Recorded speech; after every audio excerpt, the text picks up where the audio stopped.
Howdy. So I wanted to just give you a quick preview to this interview that I'm about to do. It's with a AI first company. And we don't talk as much about digital marketing, but we talk about how AI impacts all the different parts of a business. We went into marketing, but local marketing, how to measure it. We talked about HR, how that's impacted by it, and what you can do with these models from a data analysis standpoint. One of the things even that we've done recently is the unknown secrets of internet marketing. No one's really listening to our back catalog, right? Because things are changing with SEO, even though there's some really good foundational information there. So we took AI and we turned the last 12 years into a book. And you can actually get this on Amazon.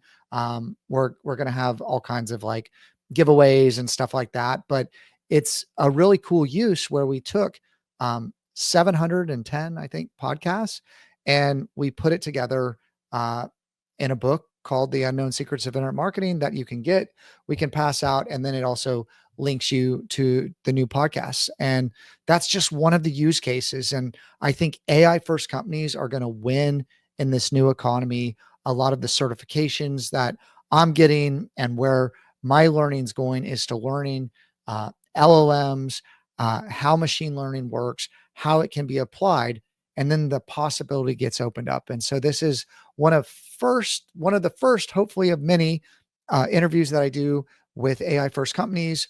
I'm trying to get people on both sides of the desk, if you will, from agency owners to online businesses to physical businesses, legacy businesses, how marketing is impacting them and how business leaders are dealing with the rise of AI. So hopefully you enjoyed the podcast. Thanks so much. This is the unknown secrets of internet marketing, your insider guide to the strategies top marketers use to crush the competition. Ready to unlock your business' full potential? Let's get started. Howdy, welcome back to another fun-filled episode of The Unknown Secrets of Internet Marketing. I am your host, Matt Bertram. Today, I have a special episode for you as we continue to explore LLM visibility and we're moving into everything AI. I have been trying to bring on other agencies and also other companies, and we're trying to go beyond what's happening in search.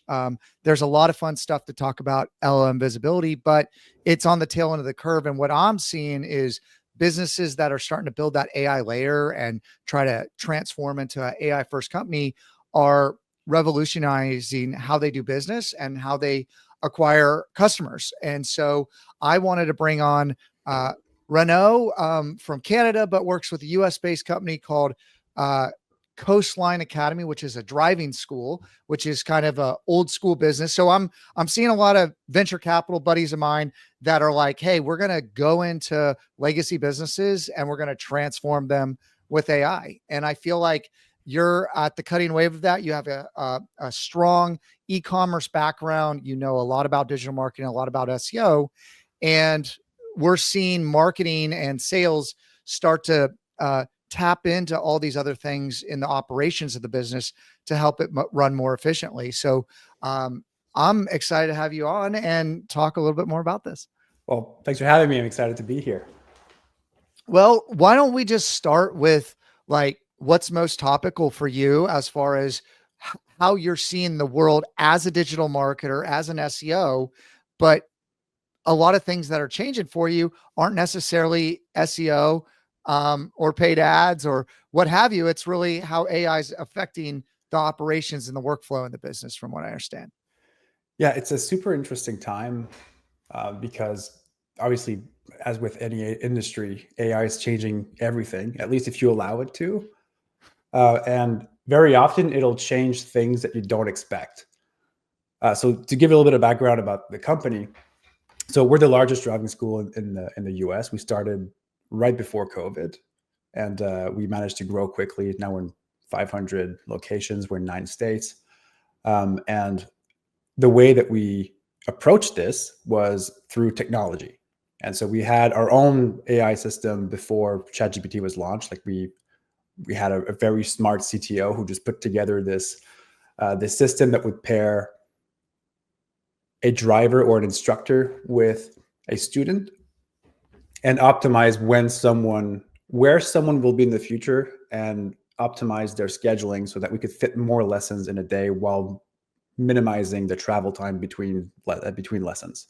So that's kind of where the company is coming from. So really, we approach the driving education, like this old school company, like this old school industry, with a kind of a new lens. And so you would think that when AI, like all those AI tools just came up, that we would be using them and just leveraging the crap out of them. And we tried, and then we kind of realized that, okay, we're kind of, it doesn't really work the way we thought it would. So if I start with, our traffic, organic traffic, or at least organic and paid search, these are like about 50-50, about half of our revenue generating channels. And I thought that AI search would be this kind of growing channel that I would bank on and that would make a ton of revenue. And turns out that's not the case. I think the problem with driving schools is that we're this legacy type business that is very slow to adapt just as an industry, but people's perception of it is also slow to adapt. So I think we'll be like on the second or third wave of those search terms or those AI search terms that we're still investing in it, but I don't think this is what, I think it'll be a few years before we reap the benefits. Yeah. Well, I mean, also, if you think about who is using AI, it's the younger generation. Like they're already using it all throughout school. But are their parents are the ones selecting their driving school, right? So that's the problem. So there's this business it's a weird business to market to, and that's primarily what got me excited about joining a driving school. Because I mean, when someone approaches you and say, "Hey, you want to work for a driving school?" You're like, "Yeah, no, I'm good." But then you start thinking about it and like, wait a second, I'll be marketing to teenagers, but they're not the ones making the purchase. Their parents will be making the purchase, and no one thinks about a driving school except for that small period of time when you need it. And then you never think about it ever again until you have other kids, and chances are you're going to go to the same driving school as your parents or as your siblings, because nothing changes in this field. Yeah, I can see that. Yeah. So like no one is going on ChatGPT searching for the best driving school in their town. Like that's just not what's happening. I keep hearing like my kids are not going to drive, right? Like Teslas right. Like, so there's an expiration date on this, but you're utilizing it like Uber matching essentially, to be able to scale. And I've seen that business happen with photographers as well. Like, I think it's a newer model. Like it's certainly an AI first model.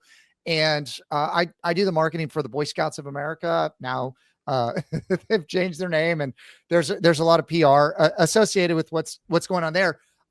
Eagle Scout, I'm proud of it. Had a great experience, and but it's the same thing. You're marketing to like the moms potentially, or the decision maker of the household for the kids, but then the kids got to want to do it, right? And so you have a dichotomy in the marketing you're going after, and then there's like certain decision points throughout the year that people get enrolled. So I can't say I totally understand what you're going through, but I got a glimpse of kind of what you're dealing with. And certainly all the AI has to make all the connections and the coordination and build the schedules. So I would love to hear more about how you're utilizing it internally, and we can go as deep as you want. I think I can probably hang. So yeah. Okay. So now that I just kind of poo-pooed all over the whole AI thing for my industry. LLM Visibility, like, I'll take a flyer and I'll come back in a year and like, we'll talk about it. Right. Yeah. So. Let me talk about where it actually had a massive impact for us and where we see this going for us, because I think there's a lot that we have learned that other companies might want to learn from, because when your first idea doesn't work, you go to the second, the third idea, and then you start expanding. And where we ended up with was a very exciting place. We started looking at other channels, other organic channels that are not Google or not search, that could benefit from AI. Because what AI does, at least for us, is it allows us to scale whatever tactic we do it scales it almost infinitely. I say almost because you still want to look at it. You still want to monitor what's going on. Human in the loop. Yeah, exactly. But so all those other channels that we started looking at, it's like, well, how can this affect local marketing, right? We still have a physical presence. So we're an online first business, as in everything happens online, but we offer a service that is very real, right? It's a behind the wheel driving lesson. So a car needs to show up at your door, an instructor needs to be there. We need to have a physical presence. And also we're competing against 1,000 driving schools.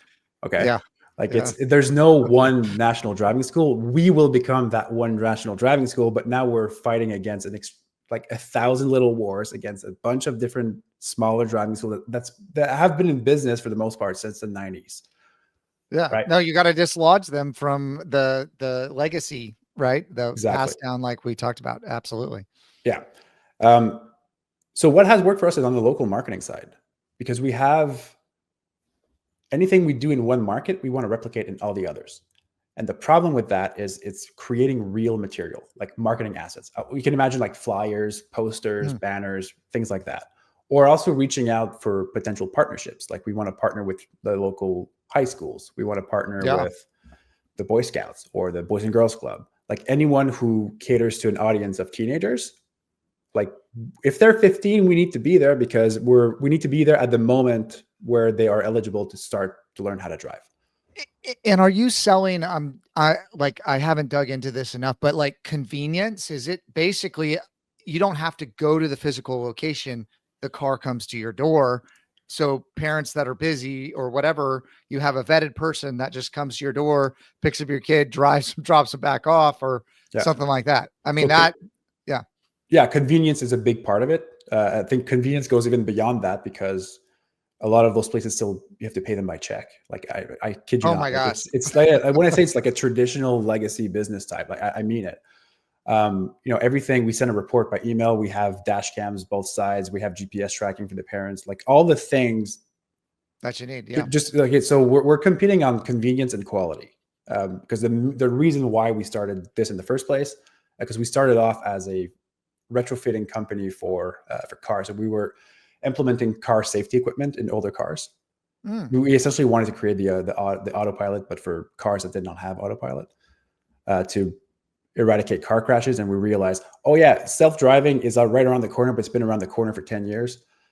In the meantime, what will happen is we will drive less and less, but we'll be only asked to drive in the worst possible scenarios. Like when the camera can't, like when there's low visibility, when it's raining, but then people are getting trained, are driving less and less, like from a mileage standpoint. So then it hands them over to them and they're not prepared to drive. So that's my point. So you have, so you see the problem here, right? And the insurance companies there's no way Tesla is going to pay out for all the accidents. You're still liable for insurance. So I think it'll get worse before it gets better. So like this hump, I don't know what the solution is, but all I know is until we figure it out, the driver is going to be at the center of this, and we need to create better drivers. And so that's where we came to be. But anyways, all this to say, so then we need to start creating all this marketing material at scale. Yeah. And I'm like, oh, cool. That's a perfect use case for AI. Because then we can suddenly do this, right? We can do the research for all the outreach for partnerships. I can find out the phone number. I can scrape. I have amazing tools now to find out who all the football coaches are everywhere in America, and just contact them directly and be like, hey, I want to give you $500 for a banner on your field. So this whole partnership system was enabled by AI.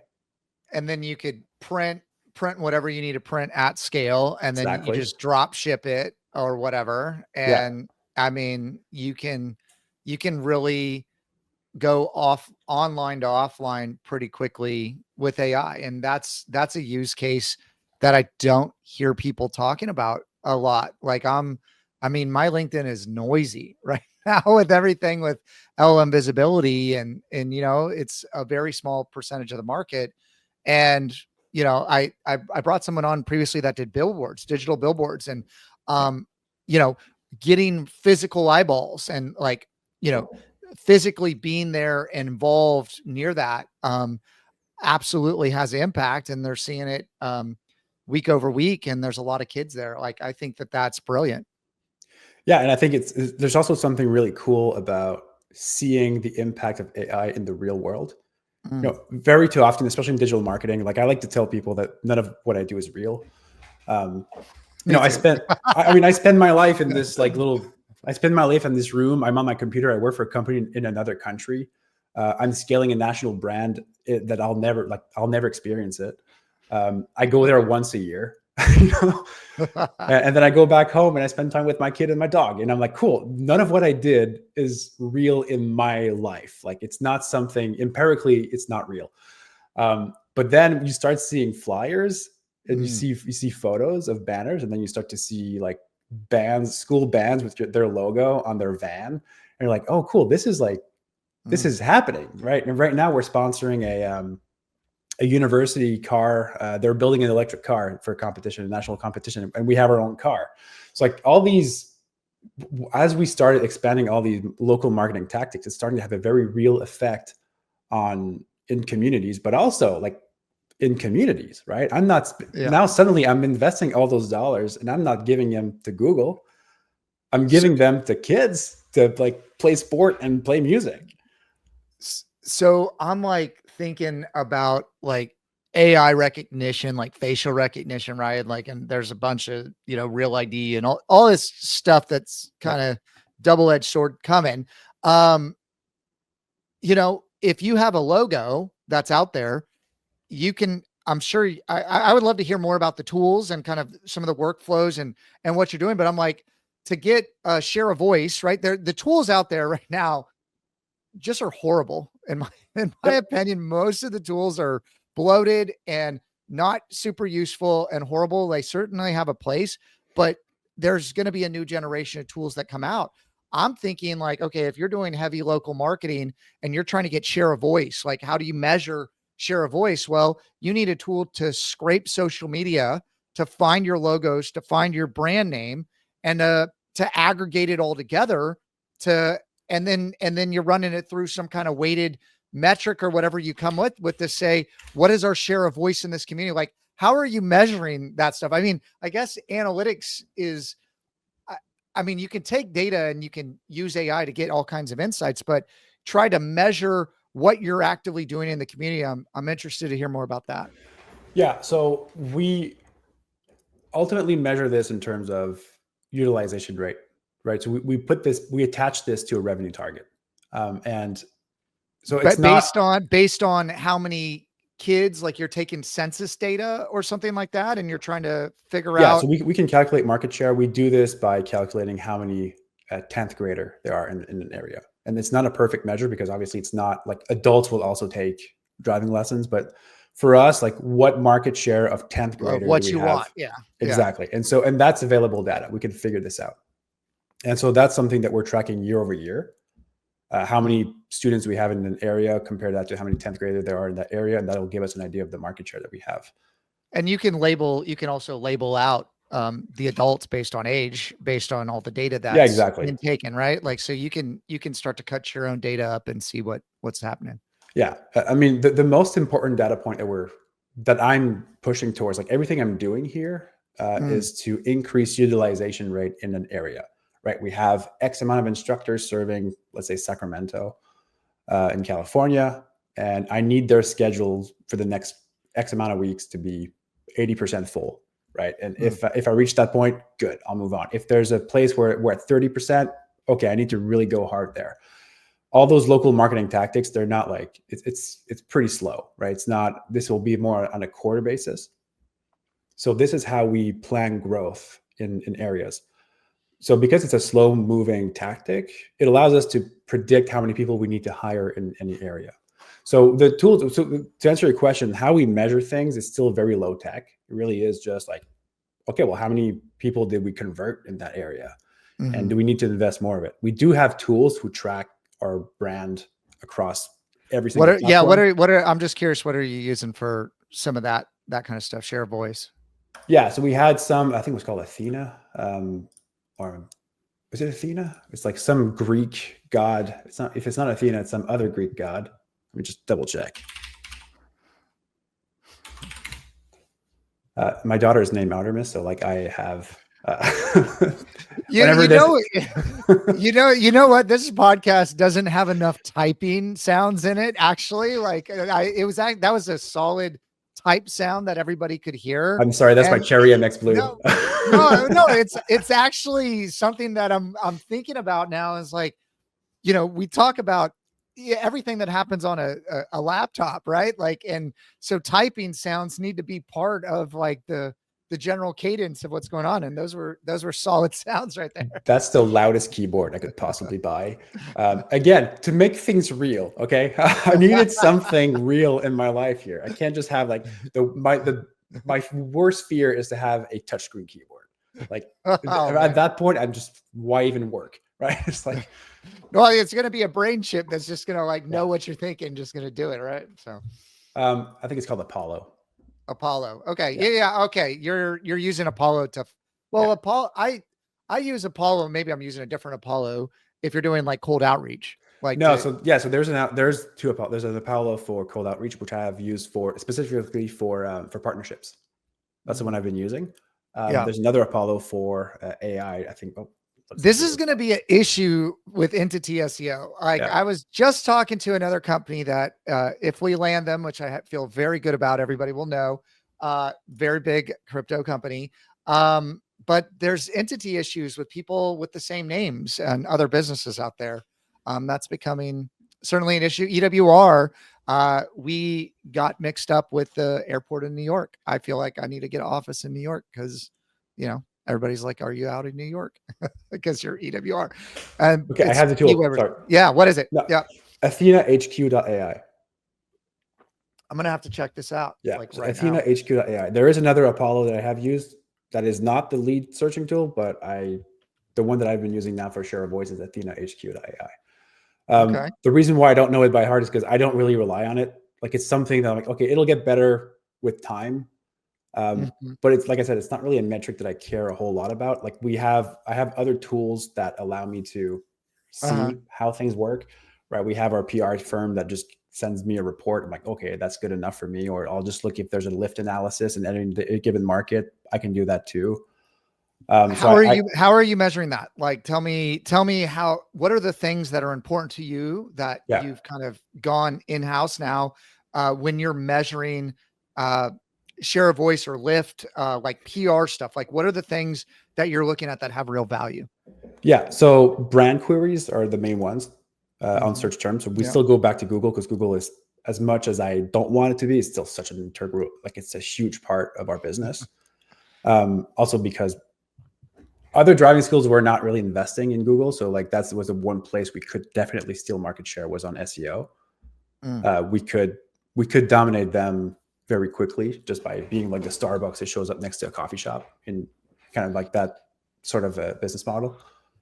Well, I mean, your business model, like this is like marketing for an AI first company. That's really what I am probably going to call this podcast. Okay. And this Harvard course that I went through, the transformation that you need to go through and really the intersection between on the charts between like a traditional business with a moat and AI company and just they just smash right through it. Like AI companies are just steamrolling other companies. So I think some of the claims that you made, Renaud, about we're going to be the biggest company and you're competing against like, businesses that were started in whatever 1970s or in that range or run that way. I find that in the recruiting business too.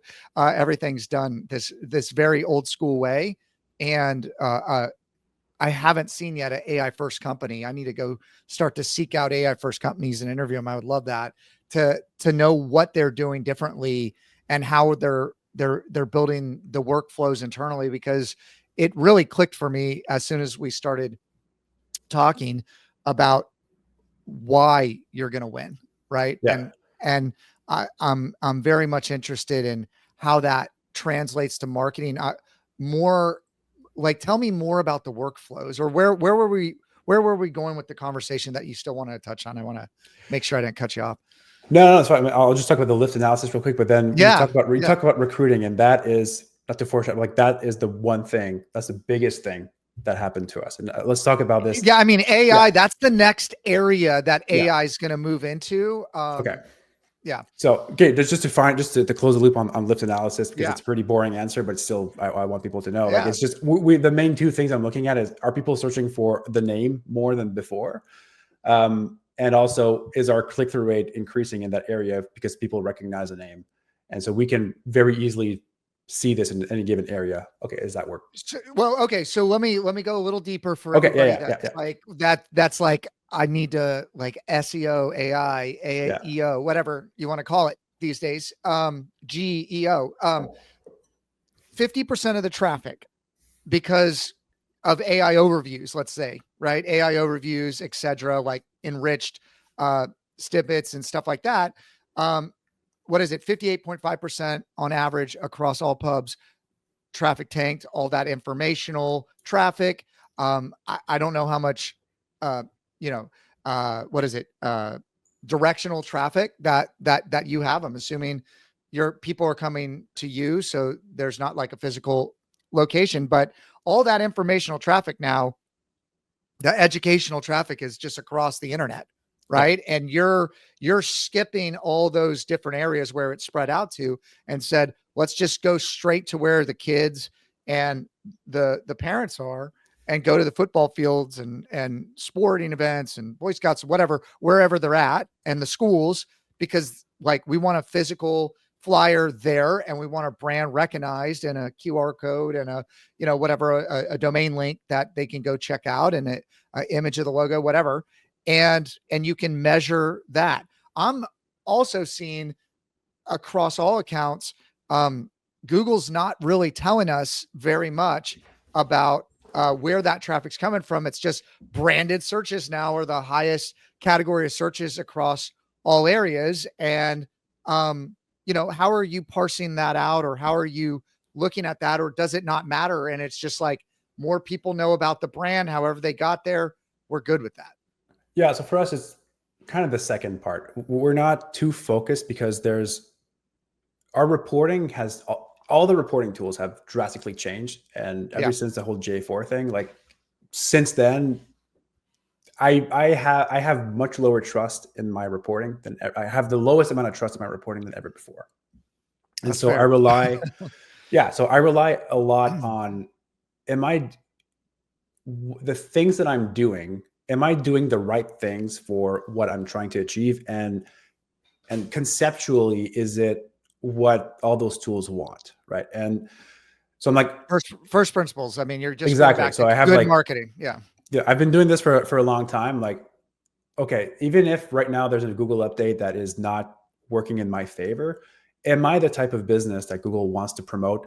Yes, I am. I'm a real business. I have like a physical business that has a real impact. People will leave real reviews and all of that. Like, I'm not an affiliate business that is trying to be a middleman and just like hack my way through the first page. Like, Google will always try to please the businesses that, like mine, like Coastline. Also, we spend a ton of money on Google Ads. And so they're like, yeah, we want to keep that business. So I'm like, okay, so this is the first principle is what I'm going by. And then, are things directionally going in the direction that I want? And so if I have a bunch of local marketing in some area, is business increasing? Because we also have paid brand campaigns. And so these have much more granular reporting attached to them. So those I get to see, like, is my cost, like, am I going from 0.1 penny to 0.05 penny per click? Great. That's like, I'll take that. Right. Is is that, or is my click-through rate for all the other campaigns in that area going up on average? Yeah. Okay, cool. I'm okay with this. I'm not going to be too attached to it because this is part of my marketing budget that is not paid. Like it's not paid search. It's not performance marketing, right? So I'm not going to have like a direct dollar attribution. We're getting into brand marketing, and that's always more difficult to gauge. So I have kind of flexibility in my marketing budget where, okay, I have like this percentage that I get to spend on things that I think are right, that will help. And if directionally things are moving, then everybody's happy with it. And that seems to be working so far. Those are important conversations to have. But they are, because they're difficult, but it's true, because it is difficult. Like you can't, it's hard to convince anyone that a brand campaign has worked unless you spend tens of millions of dollars where everyone knows your brand. But that's not what we want to do, because we don't need everybody to know our brand. Are you doing like A/B tests or pilot programs in different areas and kind of measuring the uplift to see what works? And then, like taking two demographically similar areas and kind of running those and then going, okay, this is working versus this. Okay, maybe we'll spread that one out and replicate it, right? Yeah, correct. So we have 9 test areas. And the reason why we have 9 is because we have people physically there, like managers who live there. So the moment I have someone who is physically at a location, I know I have a much better chance of whatever test I'm doing to work, because I need someone on the ground to make sure, like, are the banners up? Because we've been scammed before. Like I gave money to a school and turns out like their agency was just a total scam. And so like, I don't know who got, like they stole money from kids, which is terrible, but like, that's the world we live in. Wow. I need to make sure, like, are the banners actually up? Are the flyers up? Are we physically present at the car meets, at the festival, at the whatever? So we have 9 test areas and we meet every week, and whatever works in one area, we implement to others. We will often do 2 areas that are very similar and see, can we replicate those results? If that's the case, then we replicate this in all those other places. I think that's kind of the strength. We have hundreds of places we can test things. The moment something works somewhere, we can scale it everywhere. And I think that's very cool. This is a great conversation. I enjoyed it. But I do want to talk about the recruiting part, because I mean, that was the biggest aha moment for us. So I'll just start with some context. We lost our HR manager, our HR director around Christmas. So we all kind of had to come together, all the leadership team. We're like, okay, we need to pick up the slack here, because like we still need to hire people. Like growth needs to happen. And so what happens when you have a bunch of people who are not in HR, who are not recruiters, who are then looking at HR and recruiting? You have a bunch of ideas. Like you have new ideas. You're like, wait a second, like I'm looking at this through a marketer or a product growth marketer. And like, this is a marketing problem. Like recruiting is essentially just selling something to someone, like except instead of them buying, they're buying into the company. I'm paying them, fine. But like all the economics and all the funnel is the same. Yep. And I'm like, I need to treat them as I would any client. Like, who are we recruiting? And so like, who are the personas that we're recruiting? We don't know. We kind of know if they pass the interview. Okay, yeah, cool. But like, can we define exactly who it is that we want? And so what we did is we started doing personality assessment for all our employees, because we wanted to know, like, who are we hiring? And who are the best ones? And like, because I just want more of the best, right? And who are the best? Well, they're the ones who are the happiest and the most fulfilled about their job. Like the ones who treat this as like a career or something that's more purpose driven. And we found very common themes. Like one of the personas that we have is retired educator. These people, gold for the company, because they love what they do. They're patient, they're calm.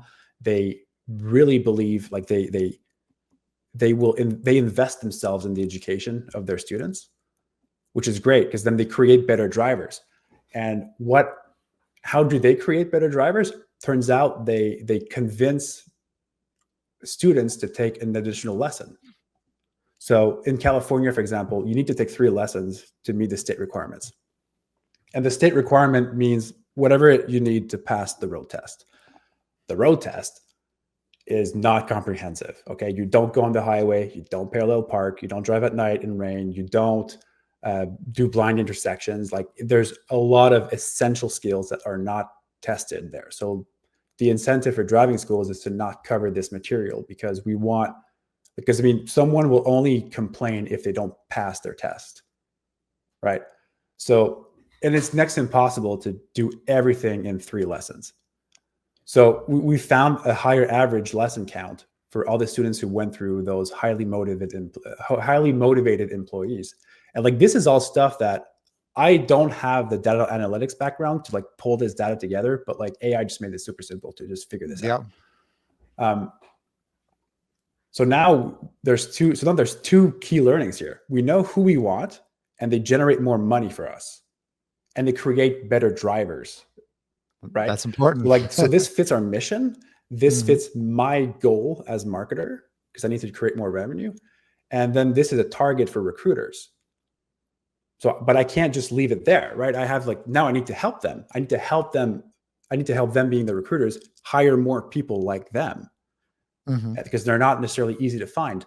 So then my priority as a marketer is to hire people. And so as a demand generating,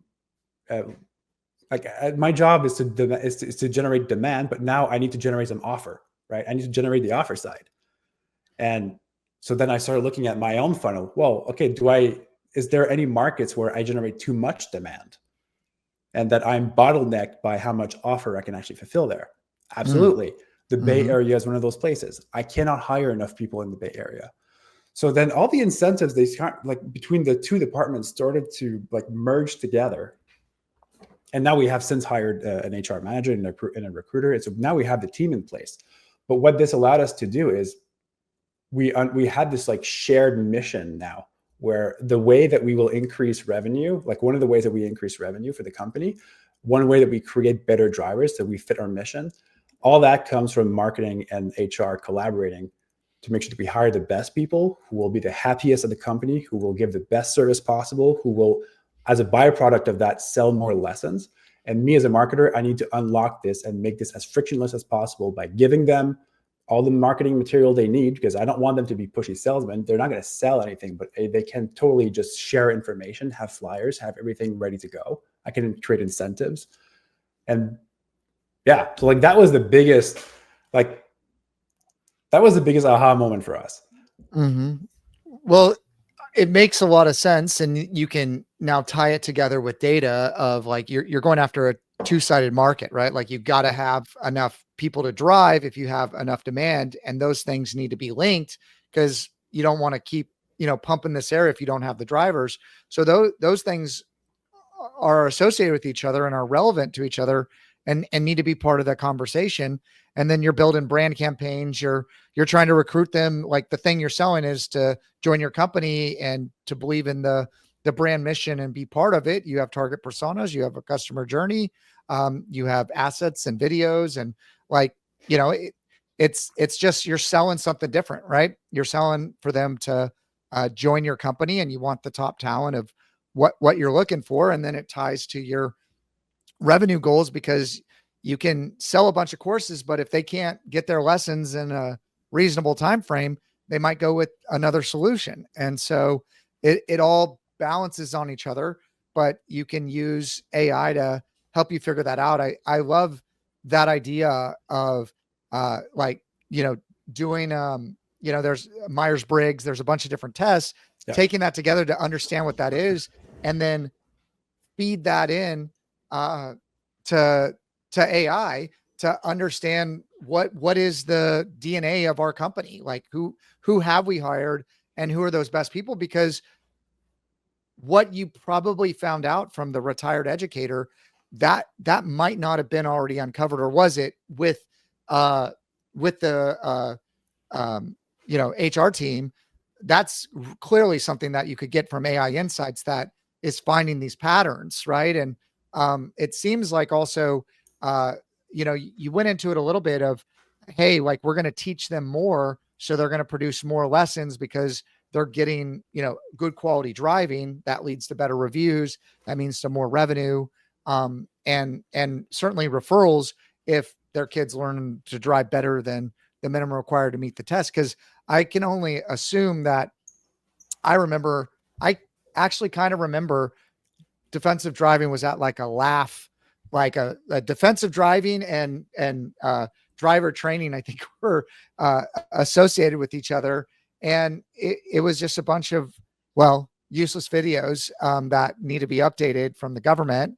And there are some online businesses. So how are you competing? That's driver.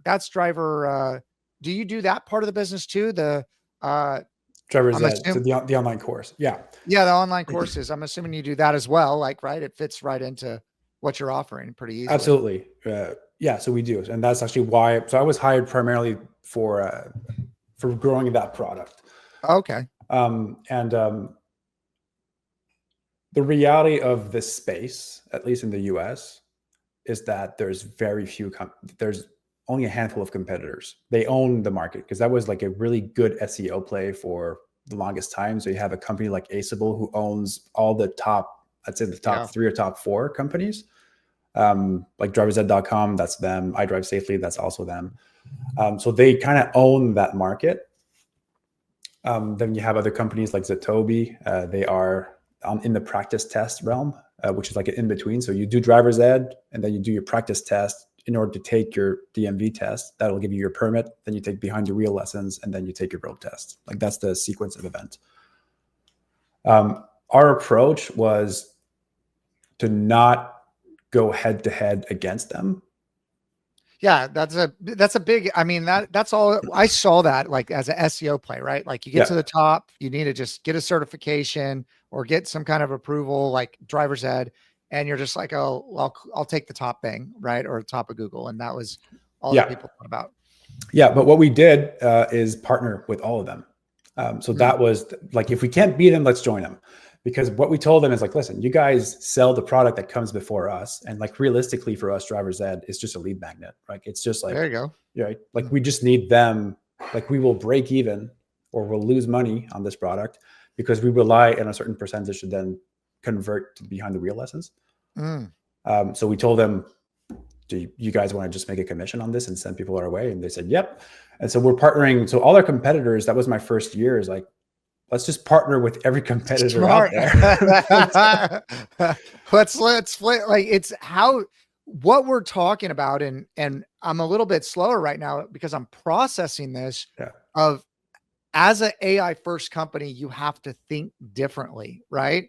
And so you're like, we're not going to compete with these guys. Let's partner with them to grow this other product that we have some sustainable advantage against other players in.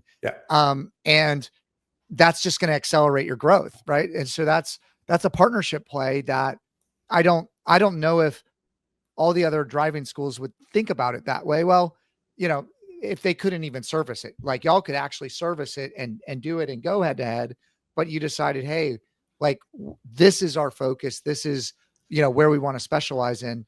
And so let's figure out how to turn all these negatives into positives. I love that. Yeah. And I think this kind of our philosophy for just as a business, because we're a bunch of very passionate entrepreneurs. Like we did the personality test ourselves. So we are all the same person. At least on the leadership side, like there's 7 of us at the leadership, and like there's 2 different types, but like still clear personas. We can easily be distracted by good ideas because we live in this world. Like what AI has done for us is it removed the how do we do something, because I don't care. Like I know I can, right? At this point is I don't need to know how to. I could vibe code something that, like, and just it'll happen, right? Like this morning I was looking at Hank Green's new app. I think it's called what's it called? The Vlog Brothers guy. I think it's Distracting Free. Anyways, it became like the #1 app today or yesterday in the US. Like it overtook Google and ChatGPT. And it's just a timer that prevents you from, like, just don't touch your phone for however long you committed to. And like you have this bean that'll just start knitting. And if you touch your phone, the bean will stop knitting and it'll be sad. And so you don't distract the bean for however long. Like, and that is like the #1 app. Okay. There's no account creation. There's no ads. There's nothing like it. this is a perfect use case for like vibe coding something. Like this could have been vibe coded, and it's just one of those ideas. Like you have this idea, I don't care how to do it, I can do it. It probably wasn't vibe coded, but it could have. That's my point. Yeah. And so at Coastline, we try to be very mindful of not being distracted by anything that is not our core business, because we could do, like, there's a lot of really cool ideas. We could become an insurance company, right? We could be, because we train the best drivers. So why not insure the people that we train? We could try to own the online practice test because it's related to our product. Yeah, but like that's not our main advantage. Our advantage is to give better driving lessons that are more convenient, and our competitors are the mom and pop driving schools. And so we need to keep focused on that. So anything else, if it's going to be a problem, we need to either join with them or address it in some way. But like joining them is the best scenario, because I mean, the practice test market, the top 3 companies in the US, they're not from the US, they're from Eastern Europe or Sweden.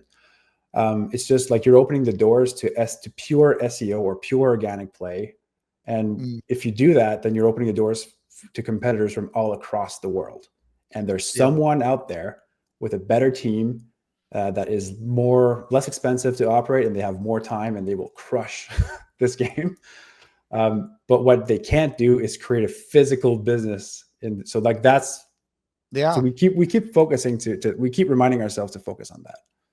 Well, Renaud, like I love this conversation. I don't know if everybody's following what we're talking about, but I think that it's going to age well. I think it's going to age well as people get more feet under them around AI. Is there anything that we haven't covered that you want to make sure that we highlight? I know I took the conversation maybe a couple different directions, so I want to turn it over to you to share with us anything you would like to share, as well as how people can get in touch with you to find out more. I think you're doing some really interesting stuff. Yeah, I think 2 things on AI is just use it as you would healthy food. I think that's our approach. It's just a little bit every day, because you can't just like eat a big healthy meal once a week. No, it's like just use it a little bit every day, just so you understand the capabilities. And whenever the new model comes out, at least you'll understand how you can use it. Like don't try to do the big change, try to do the small changes. Because I mean, I think that will open the door to a bunch of opportunities that you didn't know existed, in at least in your context. And on the driving side, drive safe out there. I mean, there's